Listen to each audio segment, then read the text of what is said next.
Goblins are fast. You have to be on your toes. I absolutely agree, Kung Fu Grasshopper. I believe our prize goblin here, even though she is ready for summertime, is she's a tough one to catch. All right, let's come back from our screen and begin our conversation. So, hello. So, it's a pleasure to meet you all again for the first time. I know we said our highs and our howdies, but why don't we start the discussion portion of our workshop tonight? It was a little bit of a late start. Not that it's going to be, oh god, I'm going to be here for hours. Words, words, words, words. I will make it as intriguing as possible for you all, and we'll have a lot of fun continuing the exploration of what has happened thus far.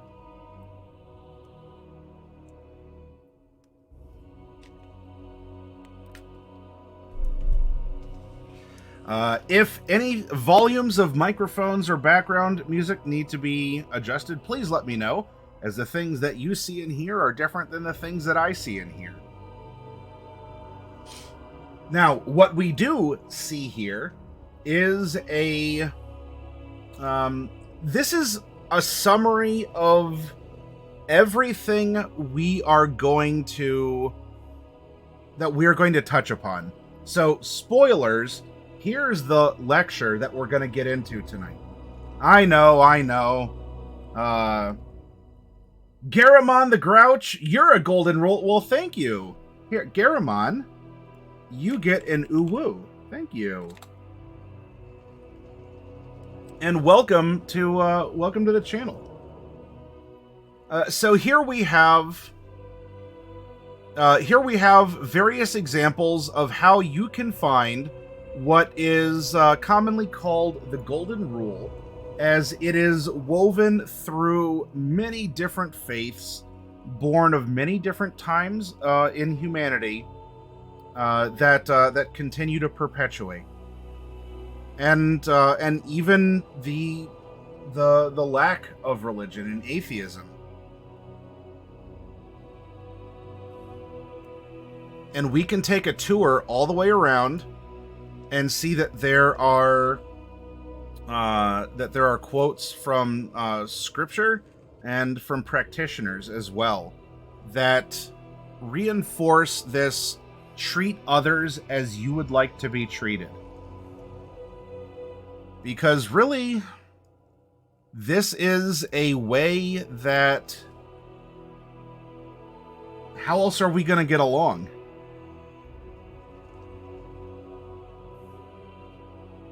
Yeah, otherwise known as DBD. Don't be a sociopath.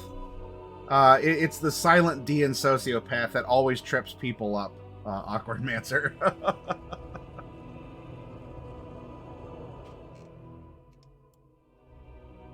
So there's such a great commonality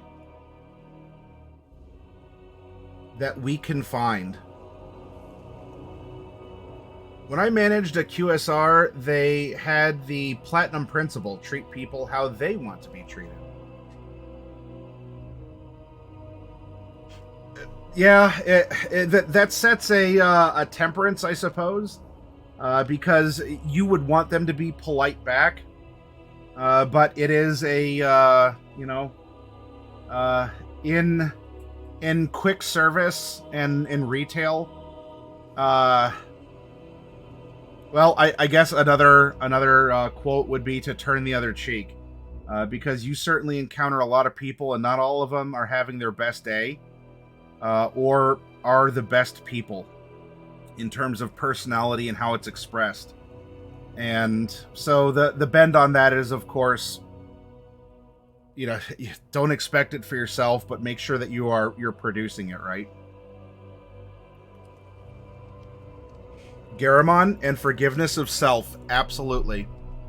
And this is why. So treat others as you want to be treated. You got to treat yourself as well. You are a person that does deserve that treat. And that is why in our community here, that is one of the 4 pillars of our community. These are things that I reinforce at the end of every year. But as we have these kind of like, they're not Christmas cards per se, but we talk about forgiveness, which is the first of our pillars. And this is even including yourself. Because while there is, here we have a scene that, there's the goblin is late for her flight. Our barmaid here, who's playing the role of, a flight attendant, maybe also late for that flight, bump into each other, and wouldn't you know, the luggage spills, and neither of them may make it. And this is a scene of forgiveness, because you know what? She was probably in a rush and not paying attention, and while the goblin may not have been in a rush, and maybe the goblin wasn't paying as much attention as she could too, or if she only got there a little bit sooner, she wouldn't also be here in that time as well. So it's not an unnecessary blame, but it is a perspective, right? It is to try and exercise that which we want. And of course, we have generosity, we have togetherness, and a sense of understanding, right? In trying to learn something. And the mascots in these 4 pillars are translated, I guess, more in this sort of stuff over to our world than they are in a lot of other situations, simply because this is their chance to reflect on us and to help demonstrate to us, as the simple human beings that we are, that it's great to try and to have this understanding. And the G purposely looks like a "hey, turn me over" arrow, right? To foster togetherness, to learn about different cultures, to learn about what is the concept of generosity. What does it mean to be generous? Why is forgiveness so important? And it develops the personalities of them too, as these are demonstrated. So, not preachy in any sense, but it is a fun thing to go over. I suppose I should say, in the terms of preachiness, in this part of our discussion, as we approach the topic and the concept of religion, I am not preaching a religion to you all. Those of you out there may have your own take on religion, or not one at all. Whether that is, I'm agnostic, I'm atheistic, or just I have my own thing going on. Or some of you out there may be very steadfastly devoted to a particular faith, or like that is your everything. That is your rock. That is the center of your world in which you exist. Or it's something that you can compartmentalize and say, this is a distinct and significant part of me, though it is not all of me. There are so many different ways to approach this topic that I want to make sure we are fostering conversation, sharing experiences, but I am not here to tell you what to think. I only wish to have you think, to stoke those fires of imagination, or to have you feel comfortable sharing your ideas, your thoughts, or your experiences as we go through this. Because in any of our workshops, it doesn't even just have to be about religion. I want you to have this investment of yourself in the things that we create, because that is our evolved or given gift as a species, this creation ability. And I want you to feel proud that, yeah, you know what, let's pull back out. We're zooming out. We're on Twitch, which is an, at minimum, PG-13 primarily video game streaming platform. And yet here we are about to have a meaningful exploration into the nature of religion, as that is a major thread woven through human culture. So, I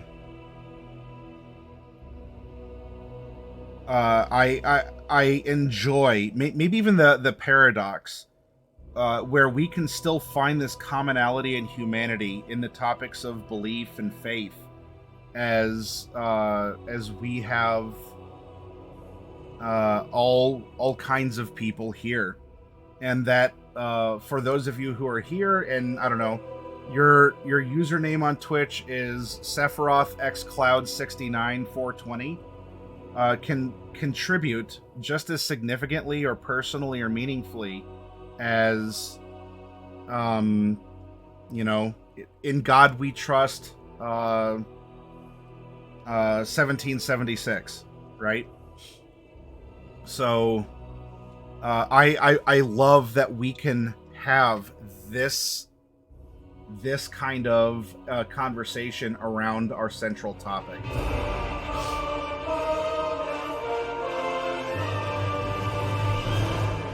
Kragar, thank you. Name. I enjoyed the pronunciation of that. Welcome, Kragar. All right, so just what in tarnation are we gonna get into here? How is this going to be a quote-unquote lecture? Well, I suppose I should share a belief that I have with you all, in that we are all we are creatures of belief.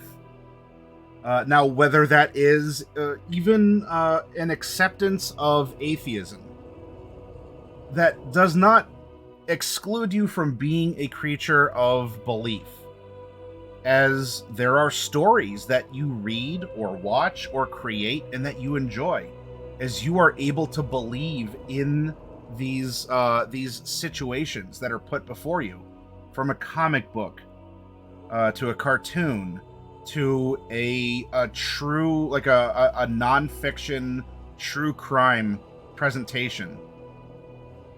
We exercise Shadow Whiskey, hello. We exercise belief on a daily basis. Anytime that you go to cross the street, even though there may not be any cars, right? What do? We usually look both ways. And even after we look both ways, we're proceeding with confidence because we do believe that a car will not hit us. Or we don't believe that even though it's a clear sunny day in summertime and there's no traffic, that we won't get struck by lightning in the middle of the road. Do we know that can't happen? Well, of course not. Well, we looked both ways and we're proceeding. Who's to say that a car doesn't just tear around the corner that we didn't hear coming, and in that moment, kerblam. Well, we had a belief, and unfortunately, well, whatever else you believed in might come into play. So this is the wonderful commonality we all have, no matter the level of maybe the depth of your belief or your faith. And we'll get into faith as well. But I believe that we are creatures of belief. And if you want to read what I'm going to get into, I'm going to touch upon, right? I'm not going to go over everything. This is not a full lecture. I'm not going to give you the Ben Stein sort of very, and here we have, like that kind of monotone voice. I want to speak with passion, to share examples, to overly enunciate in order to spice up my very bland Midwestern accent, if I have one at all. So I'll be sharing those resources up here with you all if you do want to follow along.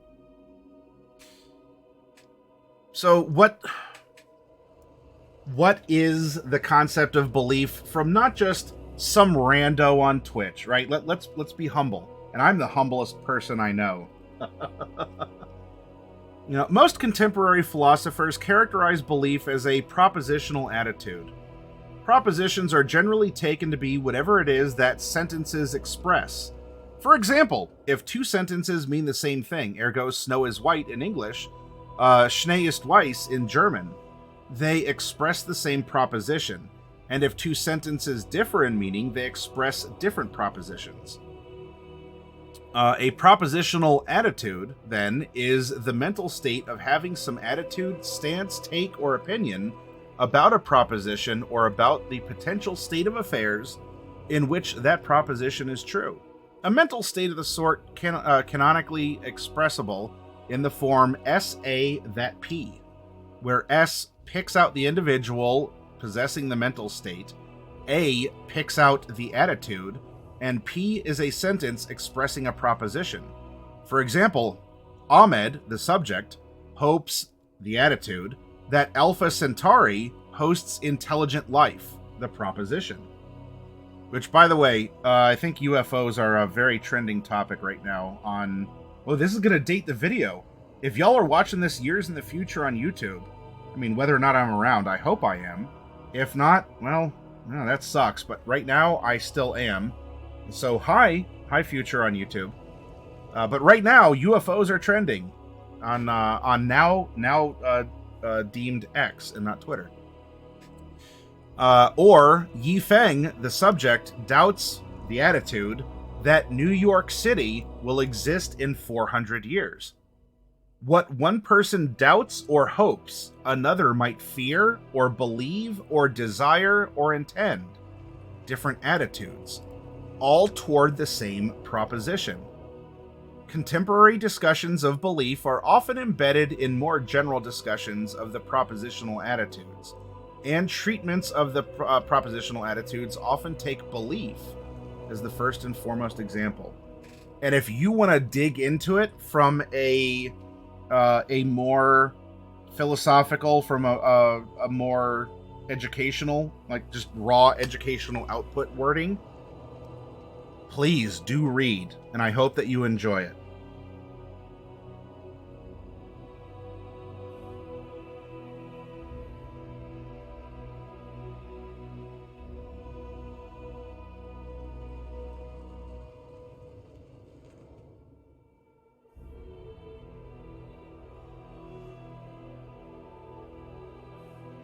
Yeah, Craigar. Yeah, if you sub through the apps, you pay Google or Apple extra money on top, and it'll auto-renew that fashion for every time as well.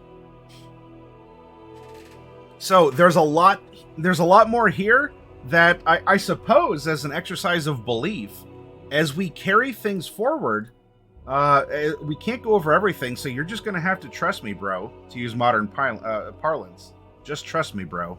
Okay. So we talk about belief. Is there a difference between belief and faith? Now, while this is a Christian-leaning approach, we can start using an example, and against which we can take other considerations into consideration. So, what is faith? The expression "just have faith, it will work out," or, just trust me, bro, is used by people to encourage and comfort someone facing serious problems or stressful situations. But just what is faith? And in this case, in this example, as described in the Bible, and does it work? In the New Testament, the English word faith is used to translate the Greek word pistis. The New Strong's Expanded Dictionary of Bible Words says pistis is used of belief, with the predominant idea of trust or confidence, whether in God or in Christ, springing from faith in the same. Faith means trust, confidence, assurance, and belief. So it's a little self-referential, synonymous, right? The Bible also defines pistis in Hebrews 11:1. Now faith is the substance of things hoped for, the evidence of things not seen. Faith is the substance or assurance of things we hope for, but have not yet received. Faith, confidence, belief, trust, is also our evidence of that which is not seen, the invisible spiritual things. Faith comes before a prayer is answered, or before an individual has received what he or she has requested from God. If we have received what we've asked for, then faith is not needed. An example of this found in Matthew. I like writing, but I am not that old that these are my words. I assure you. Matthew 9:27 to 30 here, where two blind men came to Jesus and asked him to heal them. Jesus first asked them, "Do you believe that I am able to do this?" And their reply was, "Yes, Lord." Then he touched their eyes, saying, "According to your faith, let it be to you." And their eyes were opened. Their faith and assurance that Jesus could give them sight was the substance or reality they hoped for. It also gave them the evidence or trust that they would receive what they asked for. They believed, that is, they had faith in advance that it would be done. There is more to this article. There is an Old Testament example regarding King Nebuchadnezzar, and you are very welcome to say that. Gets back to also, like, well, so we're seeing even among Abrahamic religions, Judaism, Christianity, I zoomed out, Islam,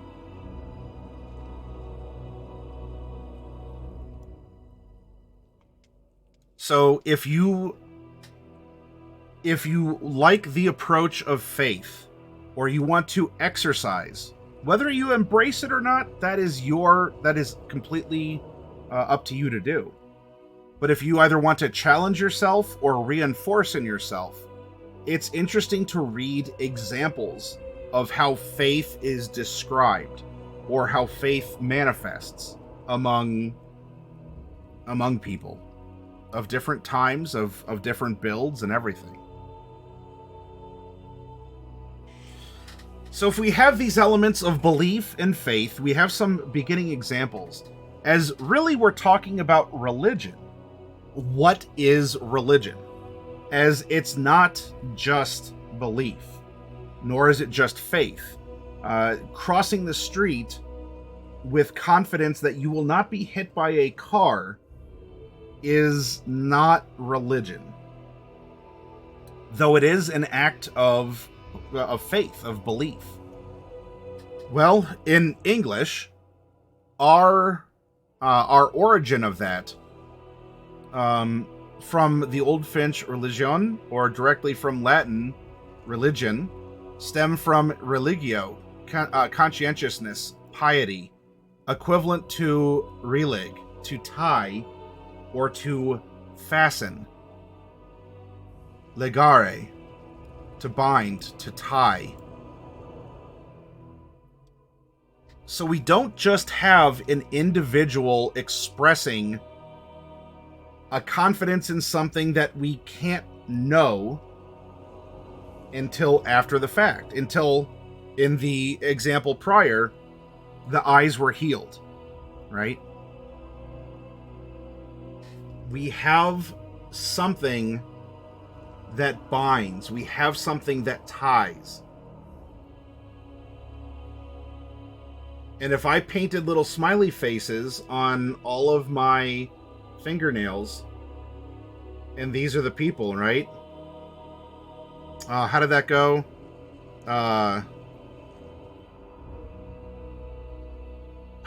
Boy, it's been a while. Like, here's the church, here's the steeple. Like, open the doors and see all the people. This is religion. It is this belief that ties together the participants. As you can communicate through the stories, through the lessons, through the scriptures and the practices. Once more, being thorough, making sure that I mean, it's just dictionary.com, but still.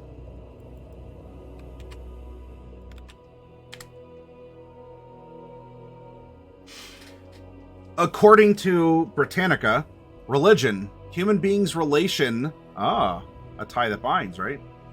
To that which they regard as holy, sacred, absolute, spiritual, divine, or worthy of a special reverence. It is also commonly regarded as consisting of the way people deal with ultimate concerns about their lives and their fate after death. In many traditions, this relation and these concerns are expressed in terms of one's relationship with or attitude toward gods or spirits. In more humanistic or naturalistic forms of religion, they are expressed in terms of one's relationship with or attitudes toward the broader human community or the natural world. In many religions, texts are deemed to have scriptural status, and people are esteemed to be invested with spiritual or moral authority. Believers and worshippers participate in and are often enjoined to perform devotional or contemplative practices, such as prayer, meditation, or particular rituals. Worship, moral conduct, right belief, and participation in religious institutions are among the constituent elements of the religious life. Whole lot of links, whole lot of other stuff you can explore off of here. And in many regards too, while we do see the named religions that we have developed over the course of our humanity, over the thousands of years that we've had since ascending to being intelligent beings. There's many. There are also practices within groups, like an insular group or something along those lines, that you have to say the right thing, and if you don't say the right thing, you are outcast from that group. You are labeled as a heretic, as a bad person. And while we can ascribe in our real life, something like this to the classical, we go back to the Middle Ages, the Dark Ages. If you spoke out against the church, you were labeled a heretic. You were excommunicated. You were canceled as a person because you didn't follow the right practices. You didn't say the right things. You thought differently. And we can see that despite how enlightened we think we are in our modern age, there is this communal behavior that is still entrenched.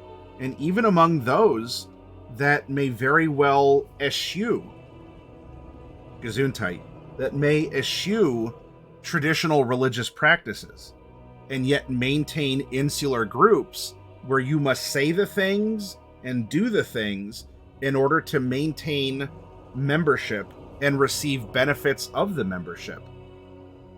And that the practices of those are either passed down to the next generation of that group, or the missionaries are sent out in order to teach the words and the behaviors, though in more secular ways, or with secular beliefs, and not just acts of faith in a more traditionally religious sense. I mean, how much have we seen a purge of people or ideas, or conflict of people or ideas through battlegrounds? Well, I brought up, I did bring up, it would date me, right? Now X, Twitter. When cancellations, when these excommunications from ideas were put out there. And if we ever wonder what was it like back then to be excommunicated from this overarching society, this is that interpretation. The means and methods of it are different, but it's the same. To unperson someone online, to cancel them, to have a skeptical take on things where, again, using the generally, the broad concept of the role of the church in that age, that they were the moral authority. They were also, the landowners. A lot of wealth passed through the church at the time and would go to benefit people, provide them food or clothing or medical attention. And we see that echo from the past come back around too, with a more secular take from perhaps businesses. How many big businesses? And I don't know which brands you support or don't or why. That is not my business. That is yours. And I'm not going to tell you to, accept this or deny that. But to bring it up from a detached observational point, we see major landholders through which massive amounts of wealth flow, who are also the producers of morality and the enforcers of morality. And if you defy the brand, if you defy the message, if you defy what it is that they're putting out in your life, then the adherents to that culture will reject you. So we're not necessarily that different. And the concept of religion still applies, even if it is a more secular take on it.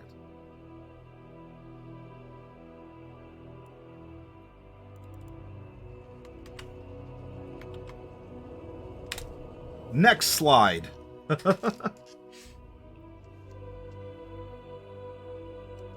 Actually, even before this, I wanted to bring this up because this actually ties better. Because we talked about... Hi, Diadems, welcome. Because we talked about groups, maybe large, maybe small, and how is that influential? What happens? So here we have a sociology approach.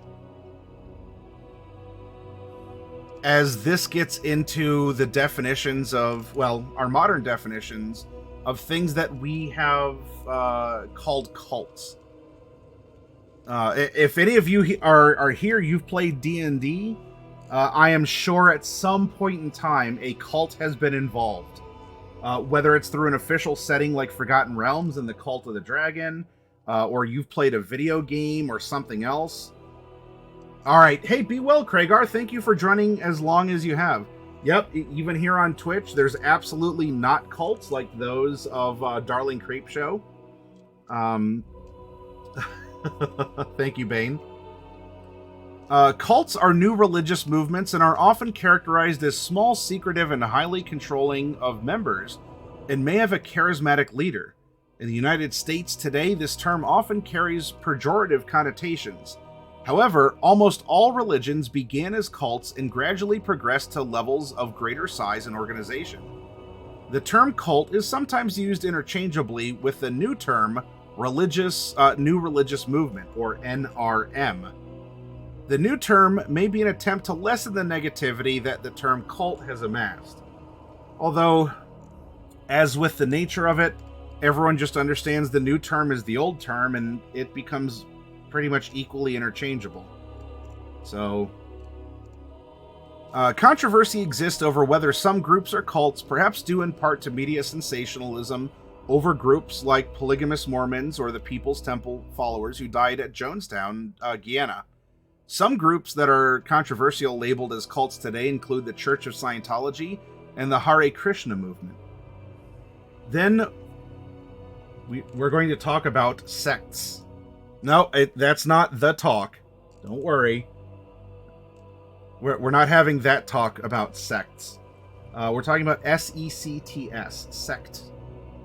Is an offshoot of a larger religious group that has distinct beliefs and practices that deviate from that group.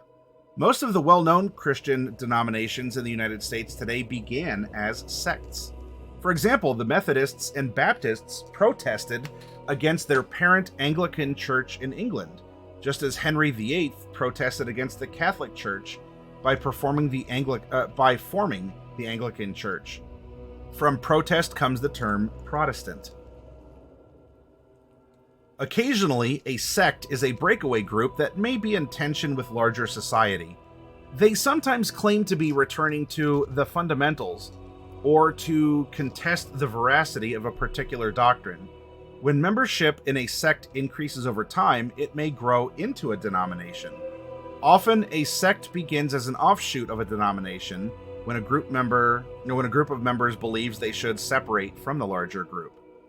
If you recall, in last week's lectures, I brought up the heap paradox.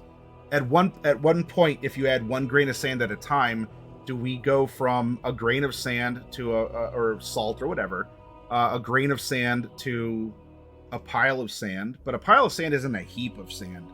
So when are we really at heap? Well, there's not exactly a hard line between cults, sects, denominations, that kind of a thing. But I would encourage you to read about this and consider it. Look at what is it that maybe even you are a part of. Hi, Wizard Brandon. Welcome. Thank you for stopping by. Good to see you here. Wizard Brandon. I did read your comment about I was giving you some grief in Discord about that, but I'm glad you're here and that you give a hoot about what we're talking about in our workshop. So thank you. Yep, Rosewolf, you're actively in this part of your world building, and I hope this is going to help. Now, broadly, there are these 5 different kinds of religions, okay? We have polytheism, that there are multiple gods, that these gods are in charge of all different kinds of things. You may not even have a fertility god or goddess. Those duties might actually be apportioned differently. The god of life may also be the god of death, or the god of life may actually not have an aspect to bearing children. Life may actually be more of a social continuance and not the beginning, or actually the act of childbirth. We might have a god of the sea, but not a god of the storms, even though the storms roll in from the sea. Or there might even be, while we have a god over water and such, that pond, that lake, may actually just have its own spirit, if not its own god. So we have polytheism. In Dungeons and Dragons, this is traditionally the offering to the players, that we exist in some kind of a classical age. In our real life, we have a lot more monotheistic religions than polytheistic. But and so that's kind of what gives it. Oh, it's a sense of the past, you know, before all those old timey people in D&D world, grew up or became enlightened or what. I mean, that's all tongue in cheek stuff. But so we have polytheism, we have monotheism. I brought that up. There is a single god. This is a god of life and death and childbirth and diseases and war and everything good and everything bad, and that is it. All is to, all is from, all is because of a single god. Atheism. There are no deities. And this could be scientific, this could be more philosophical. There's ways that you can still operate. You know, this is... what if my god is dating, so not fully single? There might be a god for that as well then, Bane. Which, of course, you get the layers, too. What is the interconnectivity of the of the relationship, right? What is the religion? What is the binding of the people together, but also to this higher source? There's animism. These are non-human beings. And so Shinto is often brought up here. This animism isn't necessarily nature worship per se. It is, but it's there are spirits and things, right? Here is the spirit of this tree. The tree is a being. It is not a person. The tree is an entity, however. That rock is an entity. Mount Fuji is an entity. It has a spirit. And so there are considerations, there are contemplations. But it is not necessarily anthropomorphized. It is not, it is just an understanding. My camera here, hi everyone. There's a spirit in the machine. Oh, we've probably heard something like that before, right? Even a ghost in the shell, if we want to use modern pop culture. Ghost in the shell, a spirit in the machine. Then there's totemism, a human natural being connection. And this is not a, well, we're humans, and that's the spirit of the mountain. That is the connection shared between or with the two.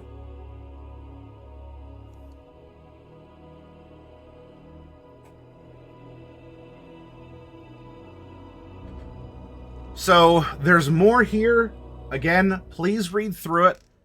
But to touch on what we are going to discuss and we want to extract, there are these 5 types of religions, and that there are different levels. There's almost a maturity, right? As a cult, Christianity, the world's largest religion, began very, very much as a cult with secret meetings. With sharing the symbols with each other to show that you're a part of the membership, to have certain practices and beliefs. And now we have the Universal Church born from those secret meetings, born from the clandestine get-togethers that at the time were heretical or were just not what people did.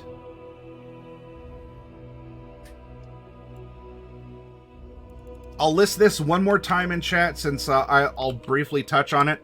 Here is a list and a definition of major religions in our real world. I'm just providing this here as you want to learn more. Here it is. Hi, Insomnia Knight. Raven, if you are here, can I get a shout out to Insomnia Knight, a fellow streamer here on Twitch, who's also has a Waving Cthulhu, talking about the old gods and faiths and cults and such.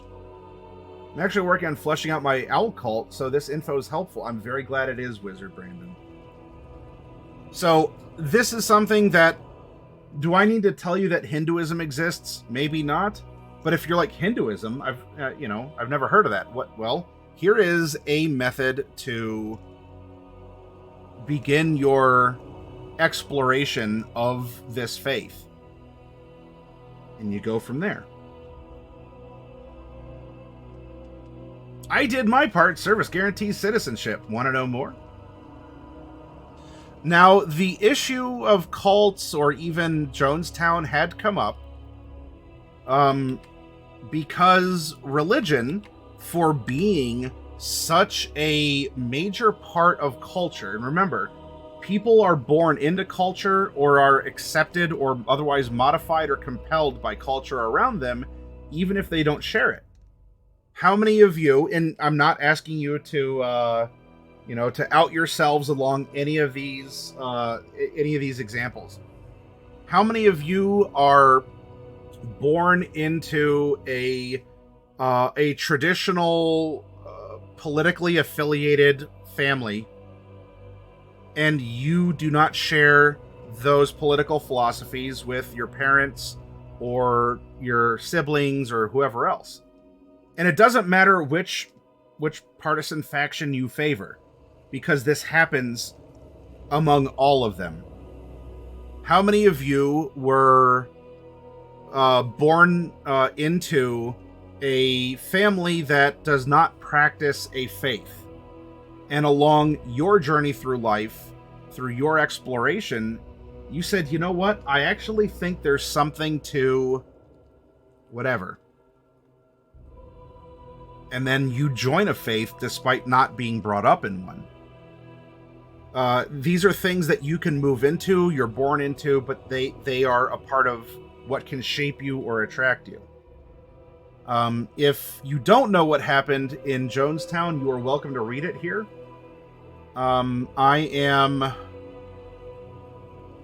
I have no idea, despite this being now this is Wikipedia. Remember, never use Wikipedia as a primary source. So I'm putting that out there. Though, while this is a non-sensational take or a delivery of what had happened, with how Wikipedia is at least supposed to work. I don't know how much of this, because I would like this to end up on YouTube. I don't know if I could say some of these words, because the culture or the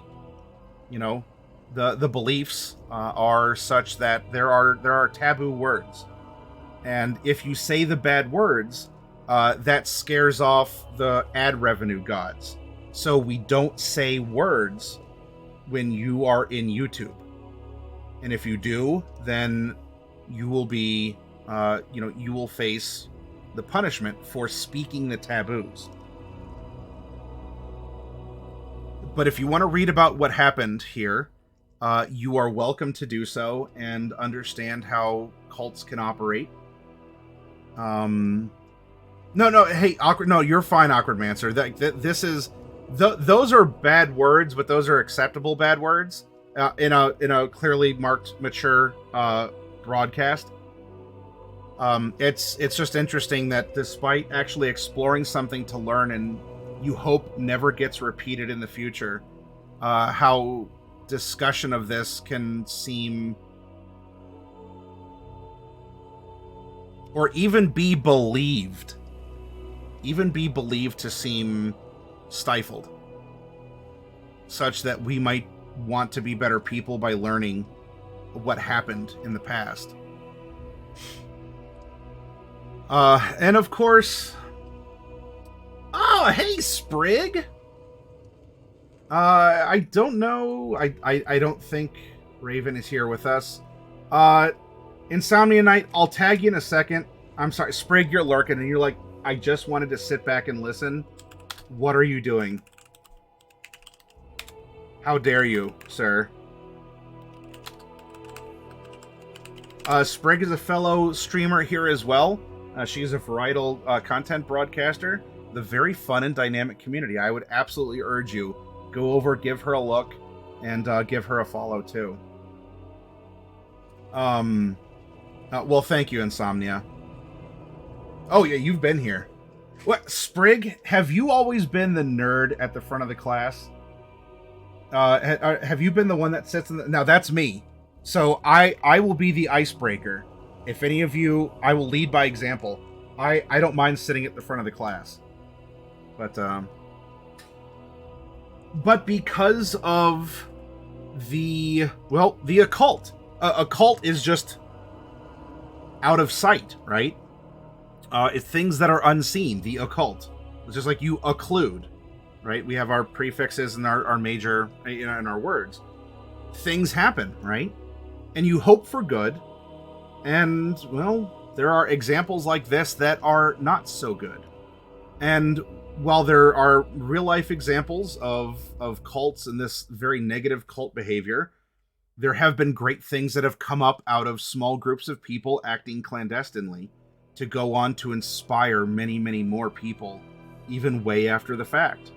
And we can see the growth of many other faiths that started out as a couple people who got together and said, we need to live differently. We need to think differently and approach things differently. So, where's the line in the sand? Well, but I will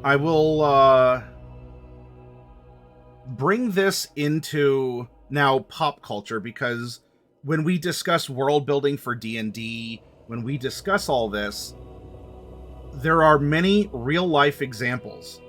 And Awkward Mancer, I did see, and also hi Urians. I'm sorry, I missed out on a lot of chat. Awkward Mancer saying born in the Soviet Union. Welcome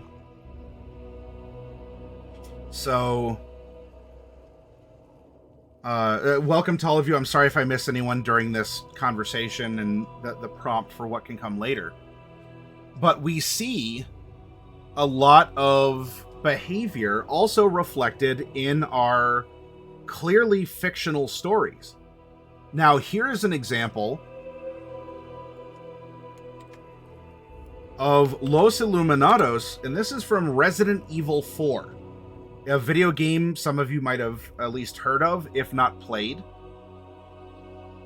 The Enlightened Ones in English is a cult that operated in a rural part of Spain, the main antagonist of Resident Evil 4 and its 2023 remake. So they're responsible for the kidnapping of Ashley Graham, the daughter of the President of the United States of America, and plan to use her to take control of the U.S. government and eventually the rest of the world. The cult uses a parasitic arthropod known as Las Plagas to control its members. Now, there's a lot of lore. I don't need to get into, the names of the models and all this other stuff, how to bring them down, where to find them. There is a lot of story that has been built up. And in many of our role-playing and fantasy games, and it's not even just fantasy.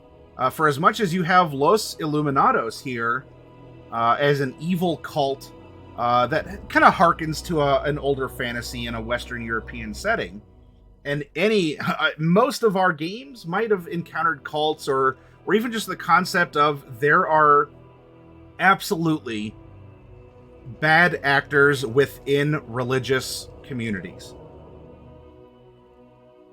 And especially because they hold those positions of authority or the power to guide funds or care or to excommunicate or embrace.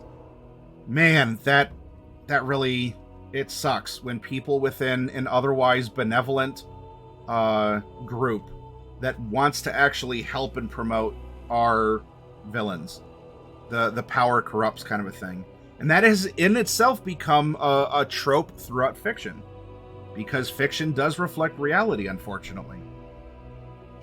And when we tell our stories in D&D, in other role-playing games, in sci-fi, in Dead Space, there is also can one of you out there remind me what was now, there wasn't even a cult. This was a faith, like a full religion by the time the events of Dead Space turned out.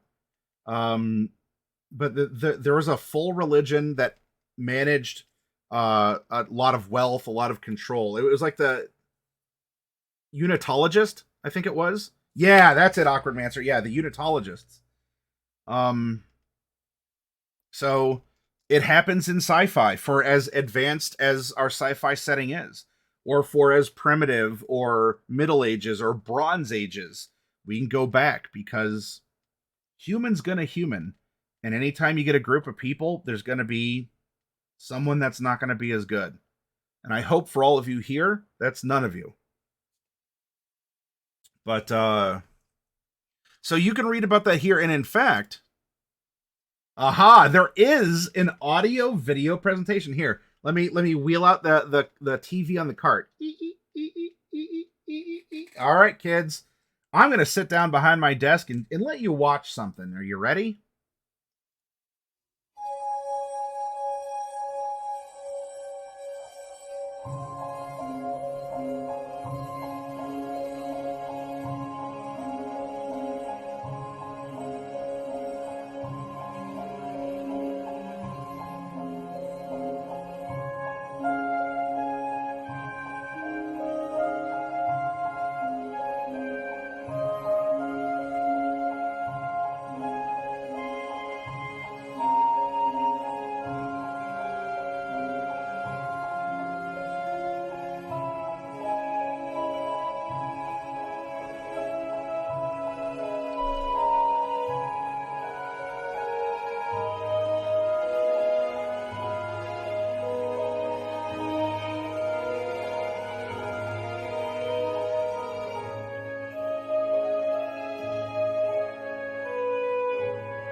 Now, what did we see?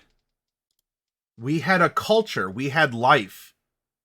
And put this in any time period that you want. We start simple, right? There is this village. Kids are playing. There's there's a woman out here tending to the chickens. It looks as if everything is, it's very humble. These are people of the earth. We have nature, the clouds, the weather. We have this bell tower indicating that these are people of hopefully a good and pure faith. The music was very quaint and uplifting. We have a warm sepia tone. People of the land working together, farming, right? Reaping the rewards of what was what was given to them, what has been passed down. Maybe a parent passing on the knowledge of how to milk the cows. About what are you going to inherit if I'm no longer here? The traditions, the language, the values. Look at that. New life. And also the elderly. This is an intergenerational household. Sharing a meal, sharing a conversation. A grandmother teaching her granddaughter. Simple times.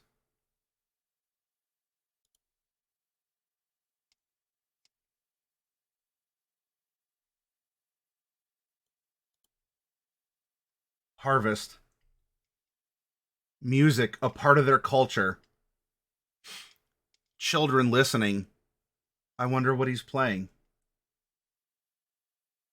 Perhaps decorations up for a holiday. Other signs of culture and tradition.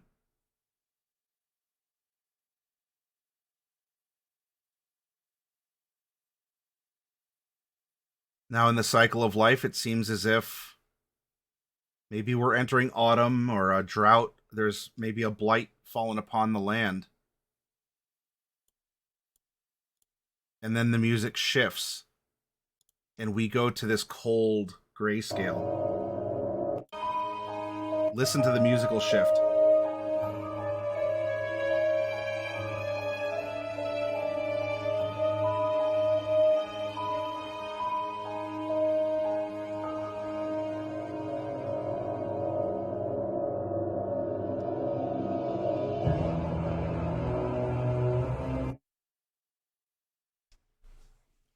New people come to town with technology, with medicine, with enlightenment to uplift these simple people, to help them, to preach about a way that you love working together. I can help you work together even more. You will be more better.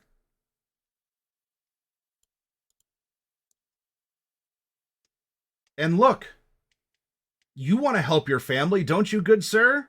You look young and strong. Let's share our gift of knowledge with you. Let's share our gift of whatever with you. And as it spreads now,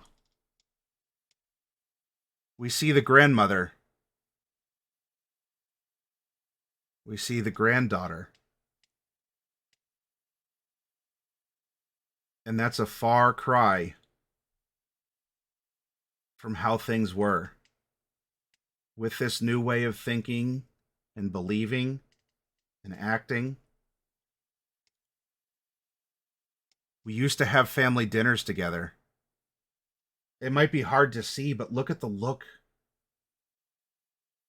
on this solitary lone man's face, the madness in his eyes, the look of curiosity or even fear.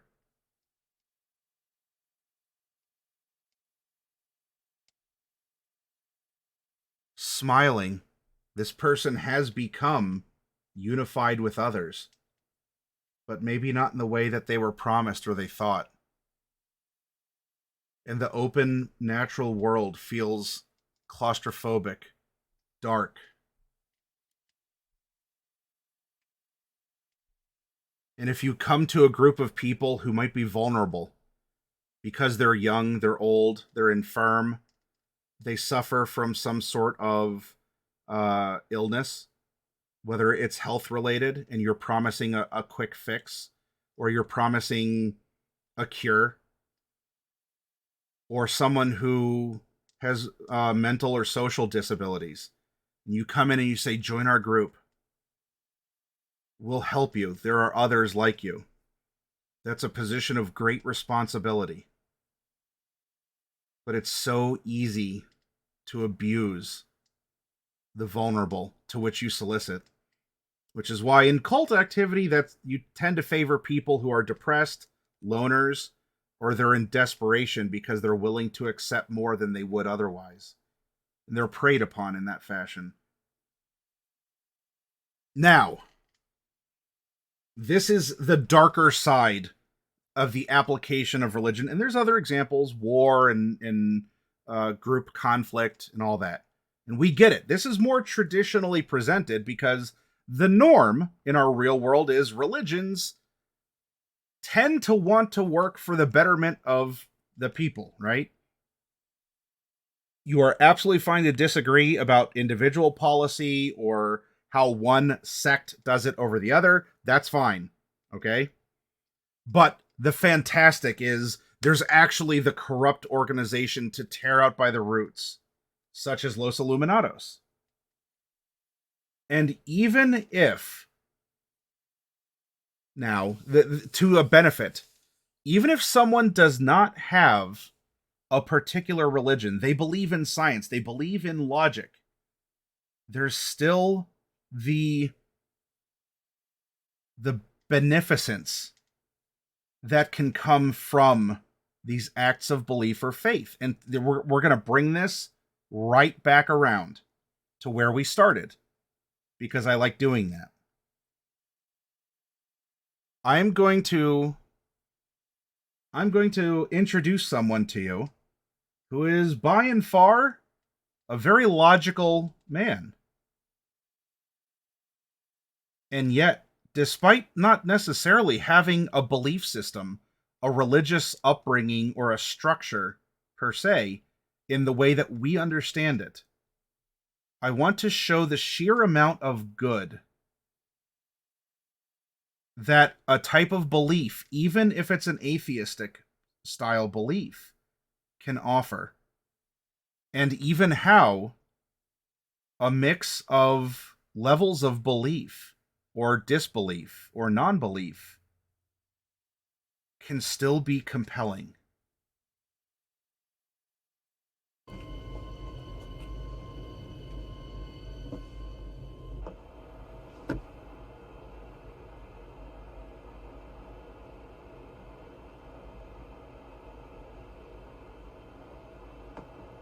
Spark!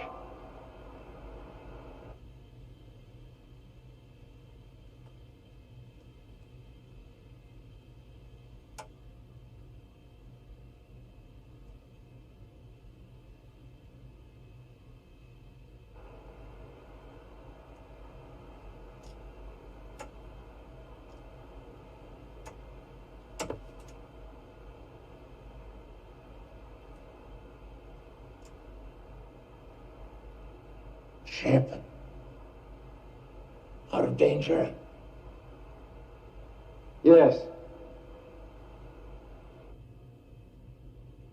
Don't grieve, Admiral. It is logical.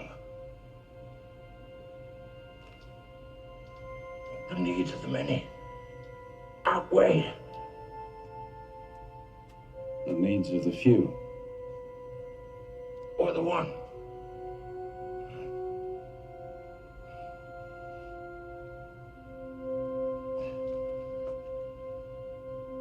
I never took the Kobayashi Maru test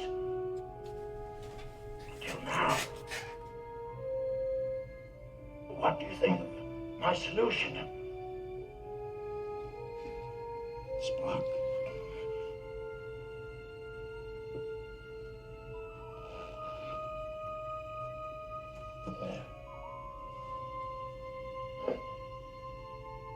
I have been and always We shall be your friend.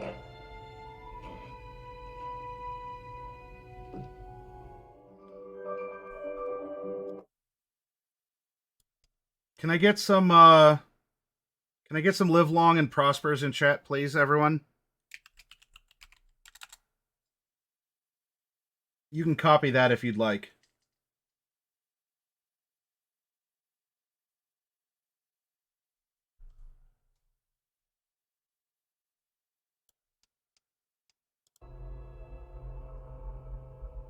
We are assembled here today to pay final respects to our honored dead.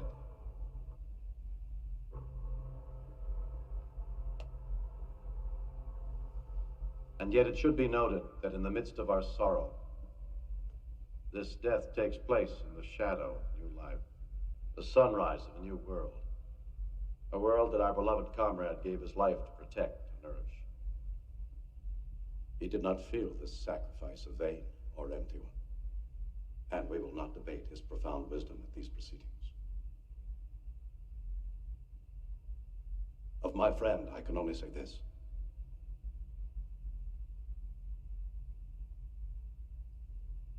Of all the souls I have encountered in my travels, his was the most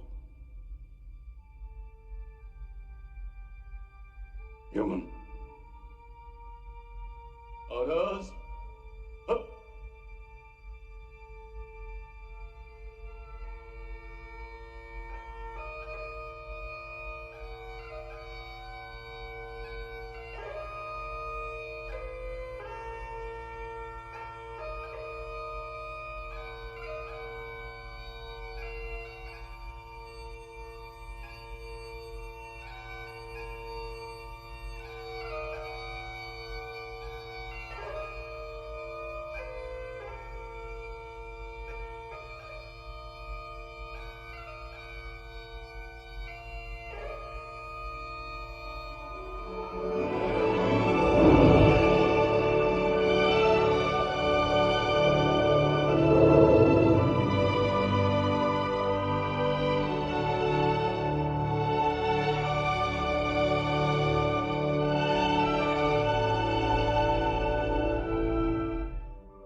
Now, what did we have? A ceremony with different traditions from different places and times, together celebrating someone who may never have shared in that tradition, and yet the meaning and the power of it. It's moving, isn't it? I messed it up. I got a tear in my eye.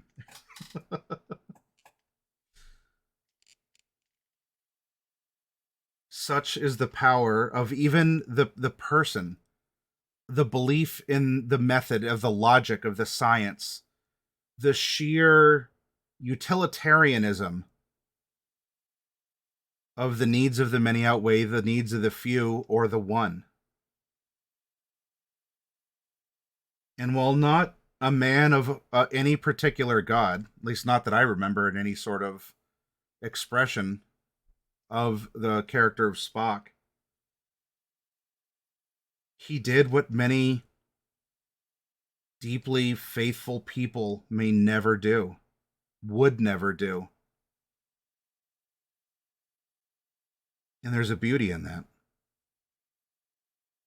And that's why having belief and faith is such a powerful and compelling thing.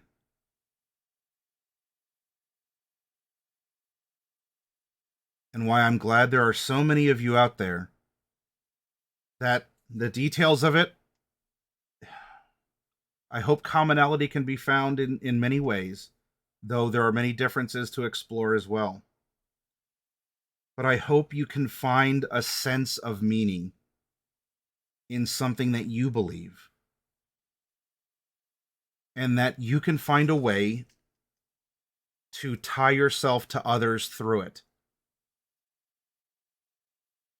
so that when it is your time, you might be surrounded by people who these people might never have necessarily interacted with Spock, or might even reject his cold logic and decisions he's made in his past, might disagree with his politics or his notions of science or Starfleet or anything along those lines, or might fully embrace it, or might say, I'm sorry, I'm all for humans. And Spock, you're only halfway there, but you ain't living on a prayer, not with me. And yet, despite that, all of these people, with all of their differences, are here in this undeniable moment.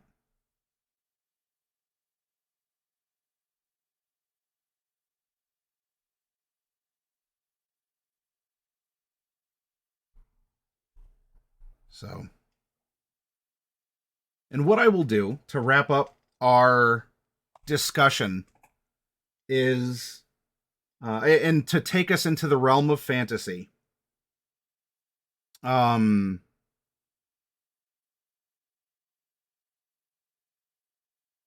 will showcase a way that I wanted to empower a system of belief, even in oneself, and how the powerfulness of that belief, which even mechanically in Alien RPG is backed up by the fact that human characters can push their roles, and androids, synthetic characters, cannot.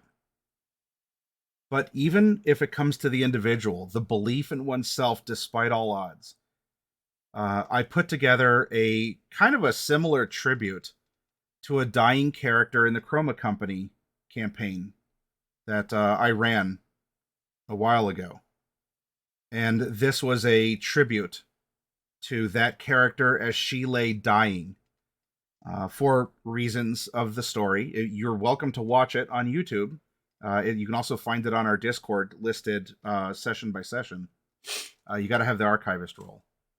But even something that I had made and produced that I would love to share as something that I hope inspires you all to have characters that have compelling beliefs in something, or to consider how religion ties them, if not you, in with a broader society, or it might even tie you into a conflict of some kind to seek resolution. Or the battle within oneself.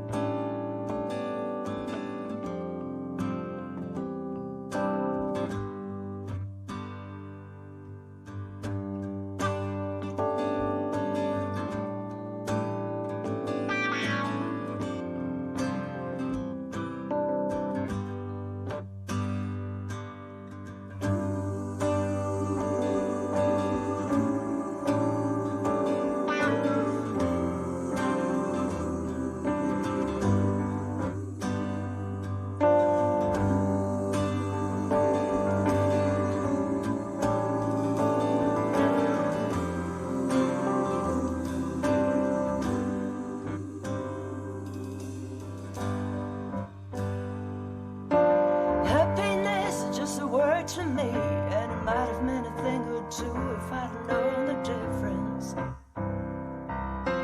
Emptiness, a lonely parody, and my life another smoking gun, a silent mind difference. Always keeping safe inside when no one ever had a chance to penetrate a break-in. Let me tell you, some have tried, but I'll slam the door so tight that they can never get in.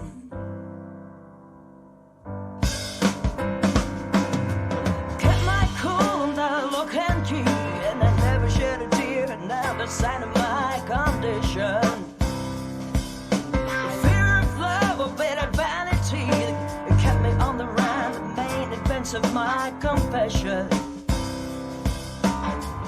Kept a chain upon my door that would shake the shame of gain into a blind submission. The burning ghost without a name was still calling all the same, but I just wouldn't listen. The longer I stall, the further I crawl, the further I crawl, the harder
the door.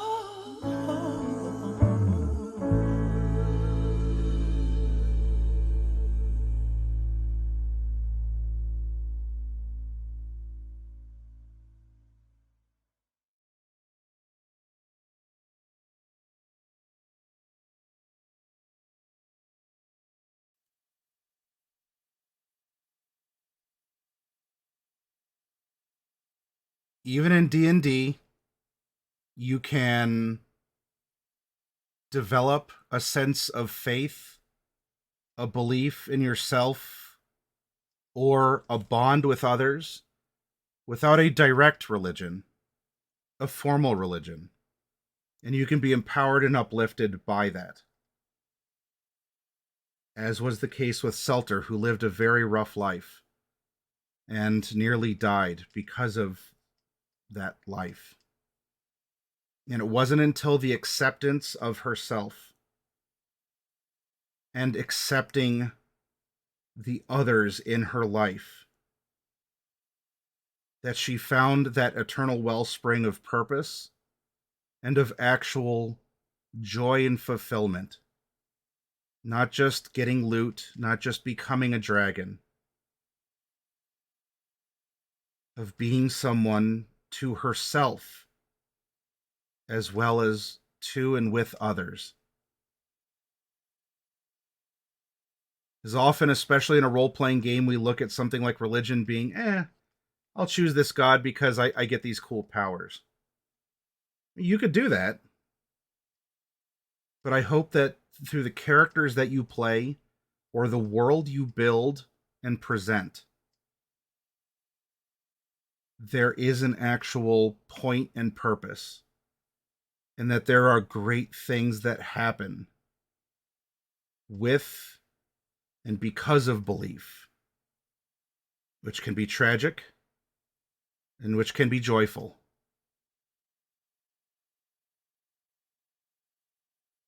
So what I'm going to do, I'm going to get up and take a little bit of a break. Y'all got 5 or 10 minutes.